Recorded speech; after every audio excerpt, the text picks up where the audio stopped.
And I'm calling. Ooh, did it start? Okay.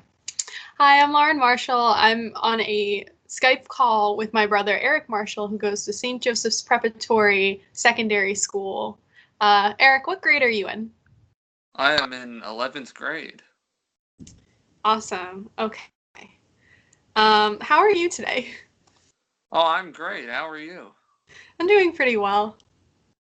So, now the whole point of this project is to talk about literacy. So, I just wanted to ask you a few questions about literacy. Is that okay?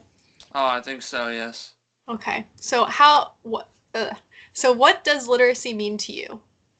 Uh, literacy is like speaking, writing, understanding, reading, that stuff. Yeah, kind of. That's a pretty good definition. That's what I originally thought until I actually delve further into this project.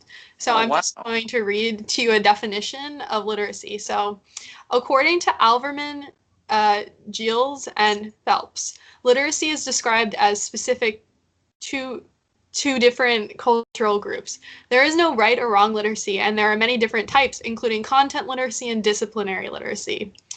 The term literacy refers to academic readings across contents. This means there is a difference between math literacy, science literacy, history literacy, and even English literacy. Adolescent learners, in order to succeed in an academic context, must be able to code switch and effectively use appropriate forms of literacy across contents. There's both mainstream and non mainstream learners when it comes to adolescent literacy.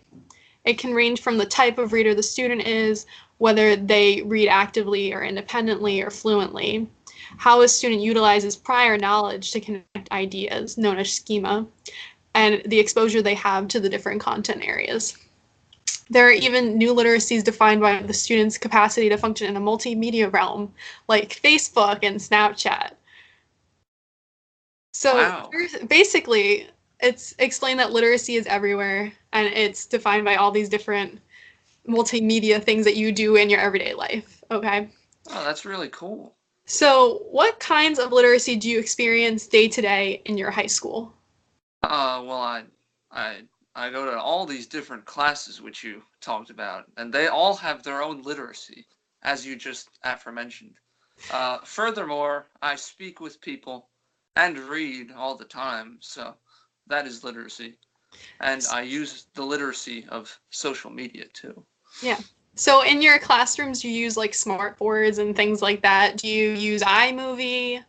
Any of No. those? No? Did you make YouTube videos for French class and things like that? Yes. Yes. So you've used different types of new literacies. And were you actually taught how to use YouTube in class in order to do that project? Or did you have to No. figure that out yourself? No, I did it myself. Yeah. So you taught yourself a literacy on your own, which is pretty Yes. cool if you think about it. Wow. Yes. So how do you think your background influences your literacy?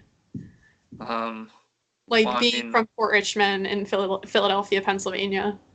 I go to a good school, so I Yeah. guess that I'm pretty well off. I'm not like poor, so I guess that influences my literacy. Yeah, that definitely influences your literacy. So, at what age did you have access to Wi-Fi in order to, try these new multimedia literacies? Do you remember? Uh, do you? I don't really remember. I feel like it was when I started high school we got Wi-Fi, but Oh, okay. I remember in grade school we had lots of uh, things that we had to do, like type essays that we weren't able to do because we didn't have computers. Yeah, I guess so. Yeah. So I feel like that can also influence literacy on new learners because like the exposure that you have growing up and your identity and your background really can influence how literate you are in certain areas. Don't you think? Of course. Yes, Yes. of course. Um, Even though people around you at school speak English, how does the speech differ from person to person? Well, I mean, So there's like, do students from suburbia speak differently than you do because you're from the city? Well, I mean, yeah, I mean, I use the word water, and then other people say water, and that's really offensive to me. And also, Yeah. there's transfer students from other countries, so they speak differently as well. Oh, so like what countries do the transfer students come from? Spain and Germany. So do they just speak more in like, I guess, formal English as opposed to like colloquialisms and things like that? What do you think? I guess so. I mean, they don't understand some words, so it's kind Yeah. of Well, difficult. it's not like, are you gonna go up to them and go, "Where's the John?" Do you No, think they no, would I don't. understand I that? don't think I'm You gonna ask them to take a jewel. No. know? Um, so do you think your school, St. Joseph's Prep, is very diverse in their student body from your experience? Yeah, I'd say so. I think they try to be diverse too. Yeah. And lastly, this is my final question. Do your teachers make you speak professionally in the classroom? What do you mean by professionally? So basically, what I mean by professional is like you go from like your everyday language from talking to peers and your friends and like a more informal way to going into the classroom and speaking to them in Oh yeah, like a yeah. more I don't talk to my teachers like friends. No. no, no, I don't. I don't. No, I don't curse around them either. No. yeah. Well, I would hope not. I would hope not. So do you feel like the skill of like speaking professionally in the classroom will help you in the real world? Yes, yeah, yeah. Okay. So did you learn anything about literacy in this conversation? I sure did. Yeah, I learned a lot about literacy. I'm glad. It Yeah, was nice talking I'm also to you. glad I got this life experience. Great.